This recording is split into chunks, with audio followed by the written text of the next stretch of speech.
Mouvement perpétuel cosmique, la vitesse constante dans le vide spatial le 15 avril 2025.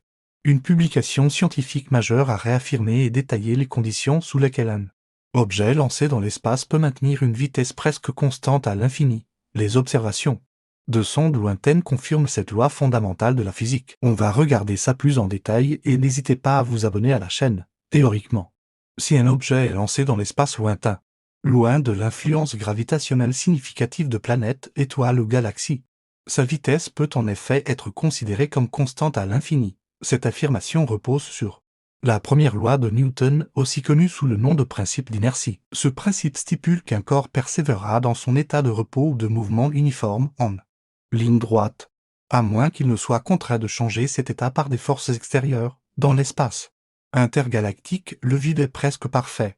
La densité de matière est extrêmement faible, de l'ordre de quelques atomes par mètre cube. Cela signifie qu'il y a très peu de frottement ou de résistance pour ralentir un objet en mouvement. De plus, les champs gravitationnels des corps célestes diminuent avec la distance selon une loi en carré.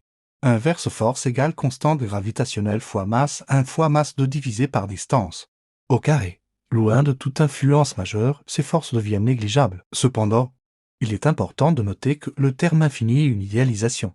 Même dans l'espace le plus vide, il existe de minuscules influences gravitationnelles, par exemple le champ gravitationnel résiduel de l'ensemble de l'univers, la matière noire, ou des micrométéorites. Ces interactions sont si faibles qu'elles prendraient des milliards, voire des trillions d'années pour avoir un effet mesurable sur la vitesse d'un objet. Par exemple, la sonde Voyager 1 litre en C. 1977 continue de s'éloigner du Soleil à une vitesse d'environ 17 km par seconde, et sa vitesse est considérée comme pratiquement constante dans l'espace interstellaire car les forces qui pourraient la ralentir sont infimes. La pression de radiation des étoiles lointaines ou du fond diffus cosmologique, bien que faible, de l'ordre de 10 puissance moins 6 pascal pour la lumière du Soleil près de la Terre et bien moins loin dans l'espace, peut également exercer une force minimale pour une mission de plusieurs millions d'années. Ces forces accumulées pourraient devenir détectables, mais pour des échelles de temps humaines, la vitesse est quasiment constante.